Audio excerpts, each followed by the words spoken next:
Welcome to Just a Minute.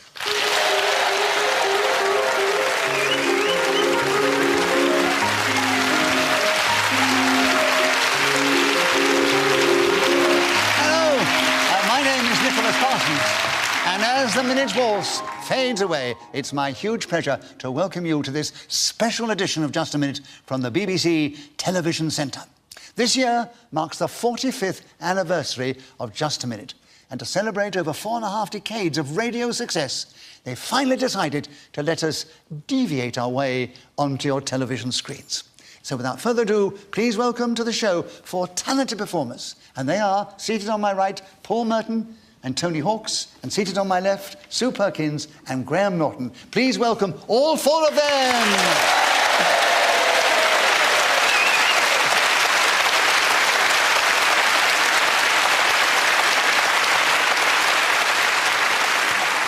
I ask each player in turn to speak on a subject that I give them, and they will try and do that without hesitation, repetition, or deviation. And the other 3 can challenge whenever they wish, and if I uphold their challenge, they gain a point. And if not, the person speaking gains a point and keeps the subject. We go on like that until the whistle goes, which tells us that 60 seconds is up. And by the way, they can repeat the subject on the card. Graham, would you take the first subject? Yes. Right. Oh, it's a really topical subject, really, in view of what I've been talking to you about. It's my 45th birthday. So will you tell us something about that? I thought that would get a reaction, actually. They can't believe I am 45. The show is 45, but you're not, Graham. So my 45th birthday... Let's not get on the subject of ages. Especially with me around. So, my 45th birthday, Graham, you have 60 seconds as usual, and your time starts now. I remember my 45th birthday well, because it strikes me when you're 6, the highlight of a birthday is the candles on the cake and the bumps. But by the time you're 45, that just means the fire brigade will be called out and there's probably a visit to A&E. I wish I could say that my 45th birthday was spent drowning in a jacuzzi with close showbiz chums like TV's Tim Vincent, that woman with the big earrings from EastEnders. But no, it was... Sue, you've challenged. Deviation. I don't think Tim Vincent is that woman from EastEnders with the big earrings.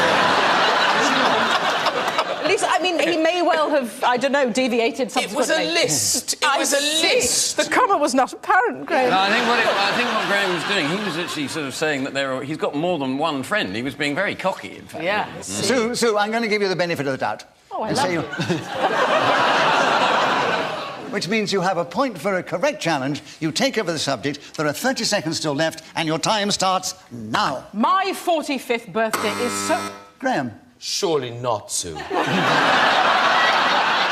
wasn't... It's very... There was no one. Oh, no, surely not. No one.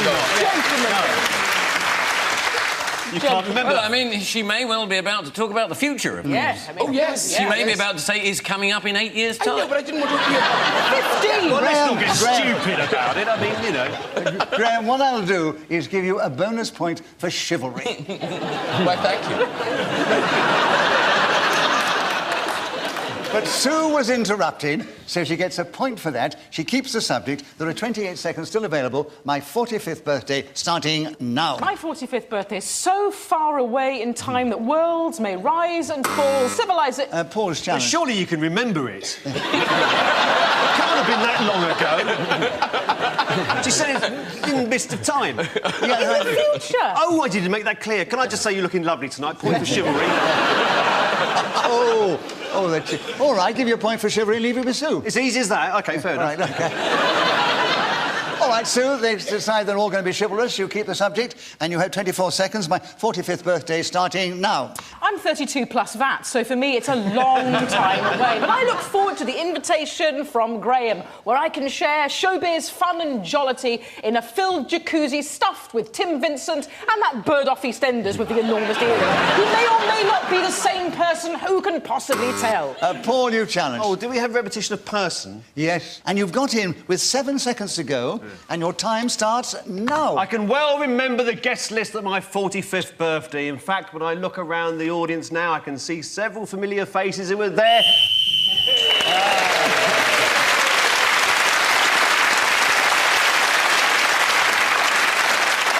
In this game, whoever is speaking when the whistle goes gains an extra point. On this occasion, it was Paul Merton.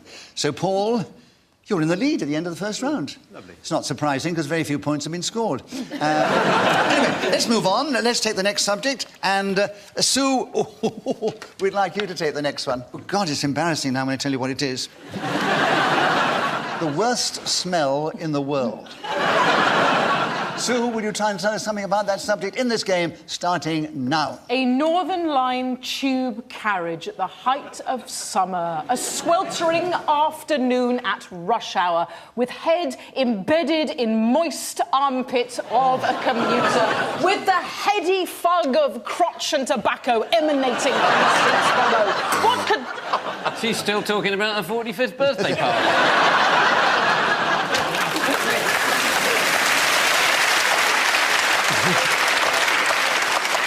Tony, I don't think... Yes? Can I just say how magnificent she looks, just in case it could be a point going for chivalry, I don't know.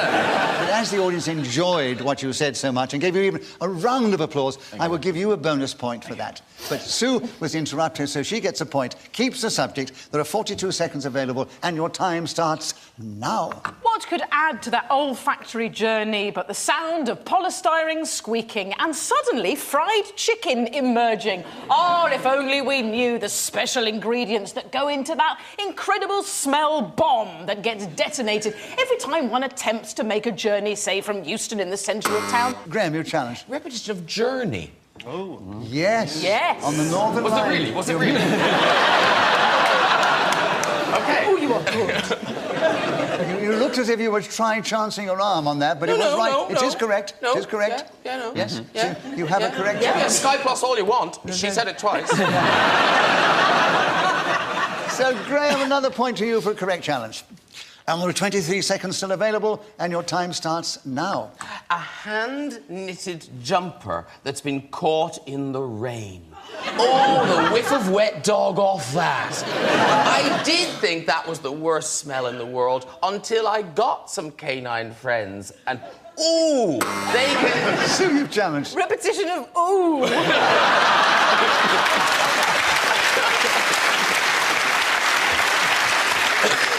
No, let's be fair, Sue. I mean, that ooh was a long one. Yeah. Different spelling. 5 O's in the first Yeah, one, there's probably 9 in the longer second ooh, one. yeah. What Tony said. Yeah, what Tony said, yeah. No. So I gave you the benefit of the doubt last time. Graham gets the benefit of the doubt now. All right, Keeps okay. the subject. Another point to you, Graham. 8 seconds still available, starting now. Pet owners will know all too well the fearsome woof woof fart.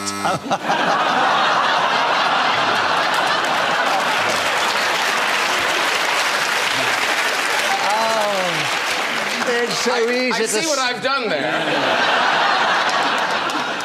Paul, your challenge. Oh, repetition of woof. Yes, that's... They laughed as if they hadn't spotted it. Right. But, Paul, well spotted yourself. You have a point. You have the subject. You have 3 seconds. And your time starts now. Rotting flesh and sewage, so a zombie with diarrhoea for me would be the worst smell in the world.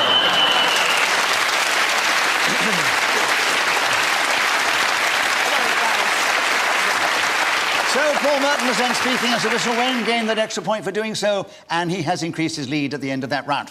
And, Tony, will you begin the next round? Oh, a lovely historical subject. William the Conqueror. Tell us something about William the Conqueror in this game, starting now. William the Conqueror wasn't always called William the Conqueror. For a while, he was named William the Bastard. Presumably this because of his illegitimate birth. What sort of birth did he have? A illegitimate? Well... What's that with genuine flowers? yeah, What happens there? His mother was Lily. Yes, and his father legitimate. Oh, I see. I withdraw my challenge. What a load of nonsense. She married Mr. Legitimate.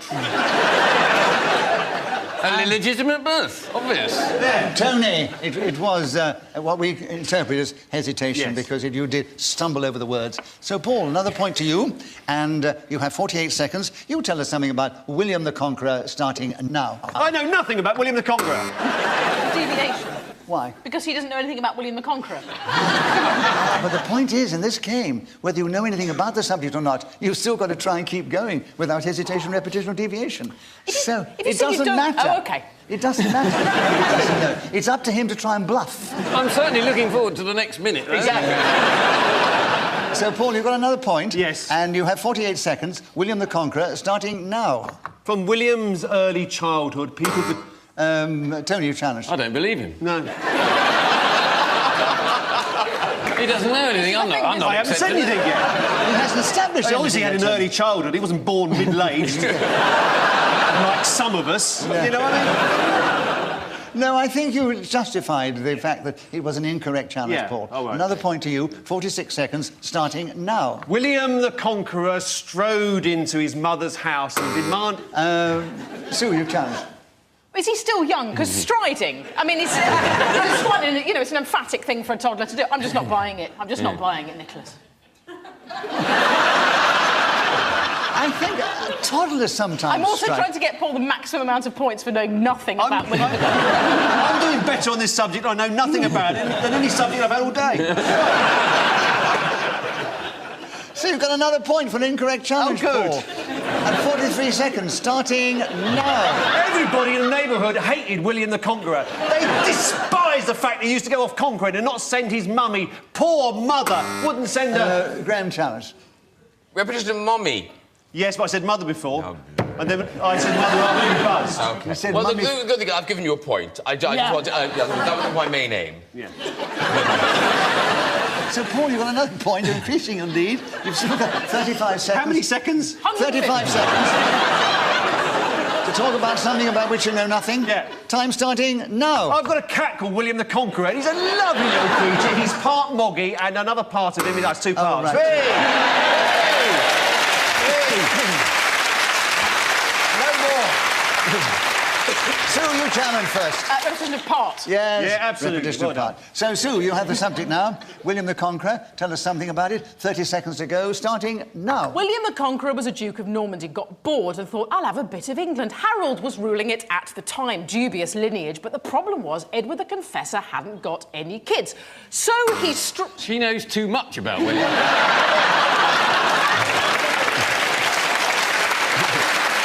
It's contrast. blindfolded. Tony, this happened before. You made a joke and you got a round of applause. I always inclined to give bonus points for that. So that you're winning on bonus points. Thank you very much. And so you were interrupted, Sue, so you get another point for that. And there are 20 seconds still available. William the Conqueror, starting now. William the Conqueror toddles over to the UK and ends up in Hastings. Lovely seaside resort. But he aims to go to battle because it's the best place for a fight, in that it doesn't need to be renamed. That's the annoying thing about locations. You have a massive fight there, and then... Graham challenged. Repetition of fight. Yes. Yes, right.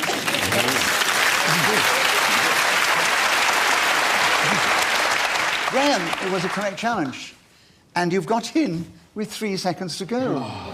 William the Conqueror, with you, Graham, starting now. Looking at this erudite audience, I realise I mustn't bore you with the details.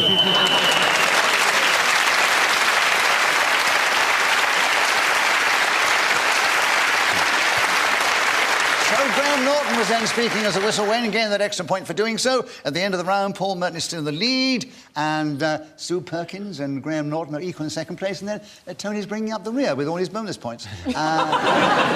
Paul, we'd like you to begin the next round. Beekeeping.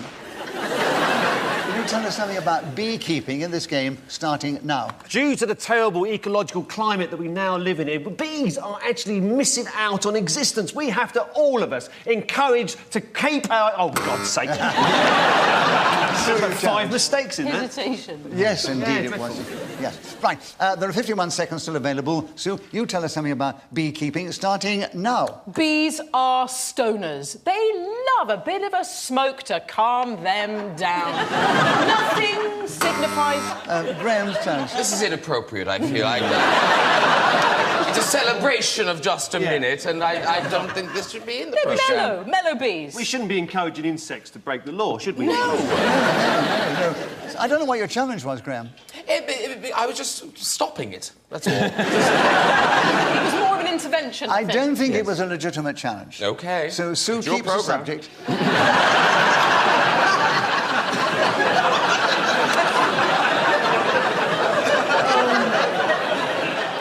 You saw me, I tried to stop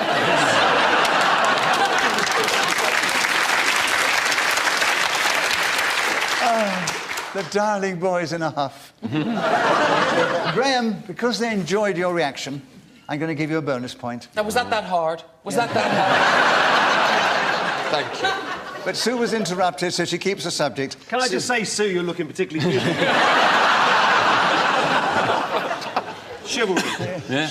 You're going to all give her a bonus point, are you? Right, now, Graham, you've got your bonus point. Sue, you've got the subject. 43 seconds starting now. Beekeeping is important because, as Paul said, they are dying out due to monoculture. Agriculture only providing a single crop for us to eat. Bees thrive on diversity. They need to eat freely. Graham challenge. I'm so bored. You didn't like the drug bees, now you don't like the serious bees. What kind of bees you like? Mono, blah, blah, blah. Are we allowed to challenge for boring? You can challenge for anything you like. It's up to me to decide whether you get a point or not. Oh, really? So, as soon as she was interrupted, she has a point for that, and his subject is still beekeeping, and there are 29 seconds starting now. I kept bees for about 15 minutes, had to wear a spacesuit, got badly stung because one little blighter got underneath the enormous cowl that I was wearing. Not of a Simon variety, merely a sort of headgear that was going to keep them away from me. They can really nip, what with that massive, great pointy thing that comes out of their backside. So I retreated because other hobbies are frankly safer. To Paul challenge. They don't really nip, do they, bees? No, they don't. They sting. They don't They nip. sting. They inject something into you. Do they? Yes. Yes. And You say they don't have enormous canine teeth? no, they inject something into it, you. and You're thinking of dachshunds. Yes. Yes. Dachshunds and bees. Yeah. And does it really come out of their backside? Yeah, it was sort of... Well, I feel... No, you were quite far back, You but see, not the I backside. was going to pick them up on that, but I was too shy. Yes. really. Is it like a sort of thorax prong? Is that what you'd have... Yes. Oh, I yeah. would have said thorax prong Yeah. had I got the subject. Wasn't he one of Norway's biggest He film was, he stars? was. I've got these films at home. Wonderful actor. Wonderful. Paul, you had a correct challenge because they don't sting, they inject. And there are 9 seconds available starting now. Thorax Prong was sitting in his dressing room. He was about to appear in The Swarm, definitely a B movie. He looked at his fellow co-stars. They were dreadful little insects, he said to himself. I've got a brain and a crab at the same time.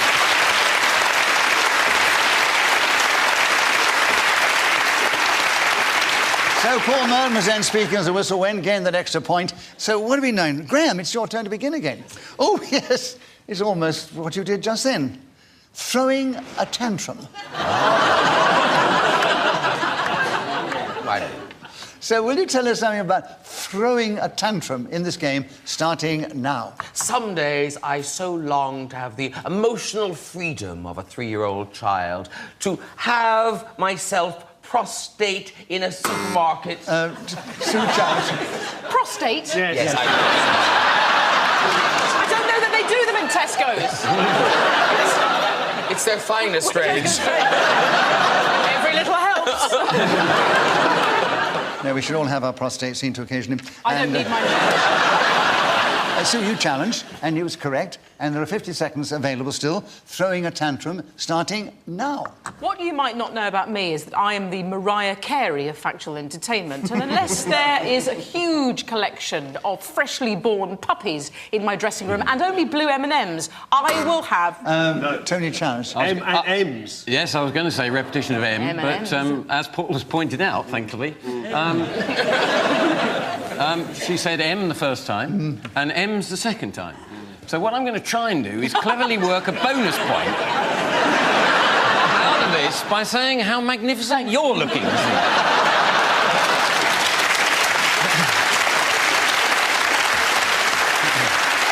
Well, That was not what you said before you came on. no. Is he still going, you said? I'm inclined to take a point away from you, Paul. Well, I'll have it. You know, I suppose if you flatter the chairman, you're entitled to a bonus point, don't you think? Yes. You've got it then. Ah. But it was an incorrect challenge, Sue, so you still have the subject. Throwing a tantrum, 39 seconds starting now. The worst tantrum I ever did see was Nicholas Parsons before a radio recording of Just a Minute. There he was in his thong, screeching like a barn owl for all to hear because somebody hadn't put fresh roses in the dressing room. Oh. Well, he turned. Whose challenge? Tell me. Yes. Me. I think there was a dressing room before with fresh puppies in the dressing room. But it was deviation anyway. Yes, I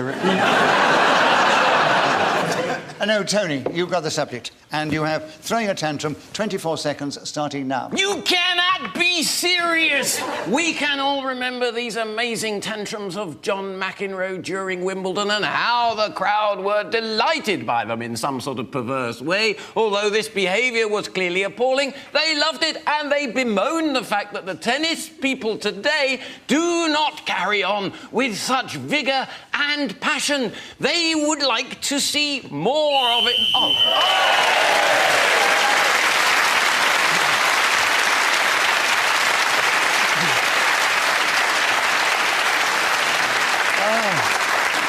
So Tony Hawks was then speaker as the whistle went, and with great passion he went up to that moment and gained that extra point for doing so, and he's still in fourth place. And Sue. Oh, what an interesting subject. My first celebrity crush. That's the noise we used to hear when people said, "And tonight's star prize." Right, Sue.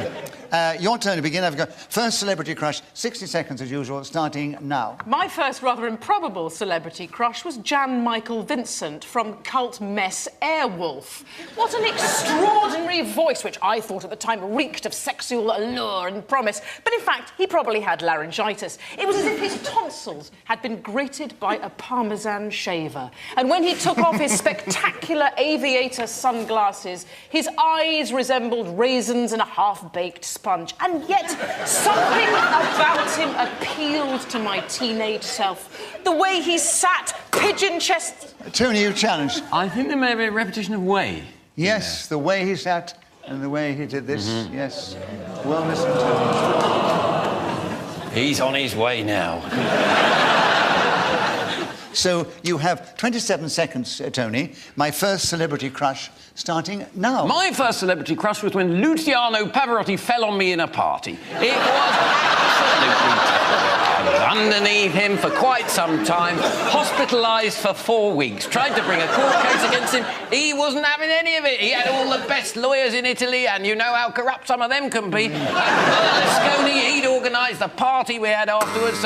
Graham, you challenged. I represented a party. Yes. Yes. He fell on you when they were at a party. Ah, yes, yes. Repetition of the word. So, Graham, you cleverly got him with 6 seconds to go. Starting now. My first celebrity crush was David Cassidy. That was fine, but then I met him. Oh!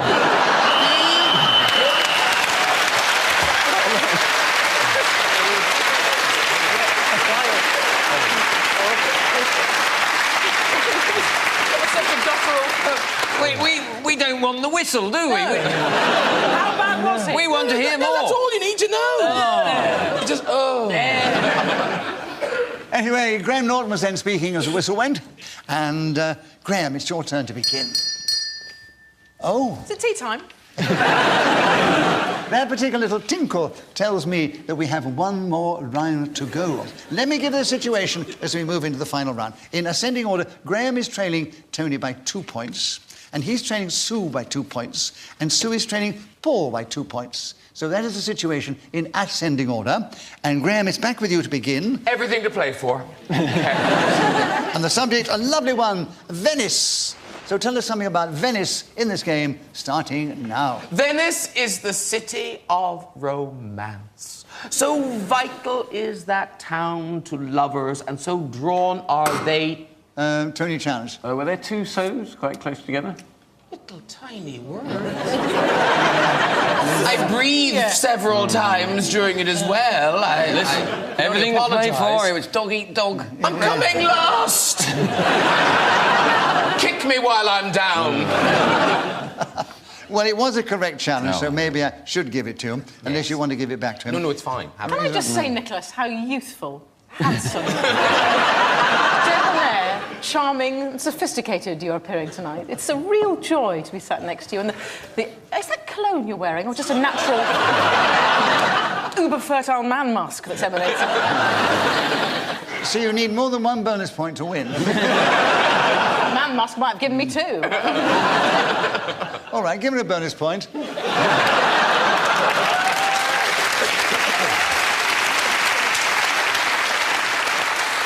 Tony, a clever listening from you. Correct challenge, Venice, and 51 seconds starting now. I've heard it said that Venice is actually sinking, unlike the Italian economy, which is doing terrifically well, I believe. I have gone... Graham, you challenged.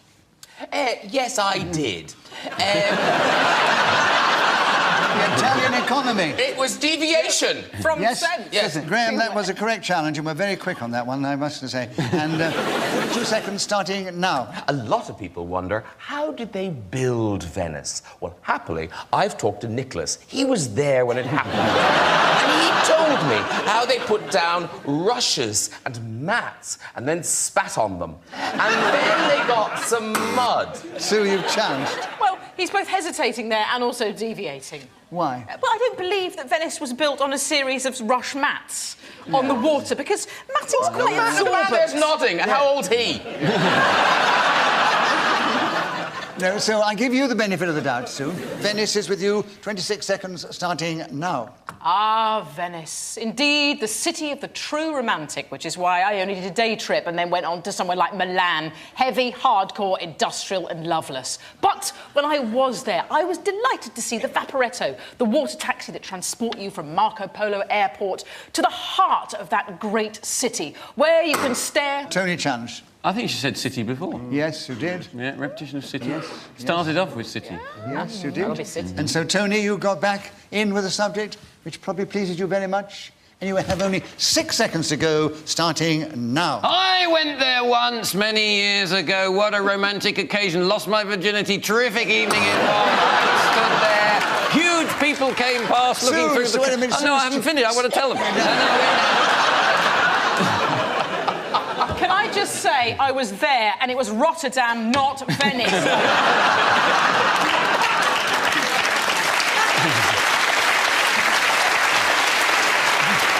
Anyway, Sue, an incorrect challenge, and Tony's got 1 second left on Venice, starting now. Lulu said to me once, don't ever...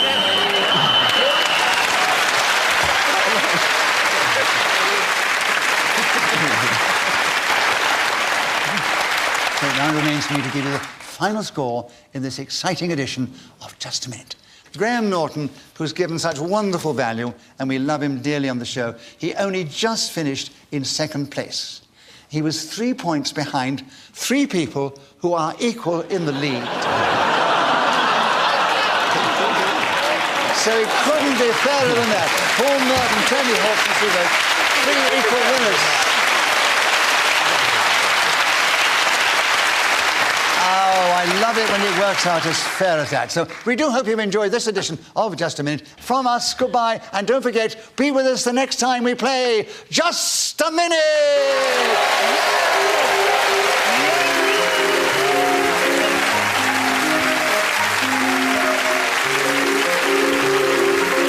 From the team that brought you Just a Minute, it's all about telling lies on Radio 4 now in a brand new series of The Unbelievable Truth. Whereas here on BBC Two, it's about defeating the eggheads with £2,000 at stake for today's challenges.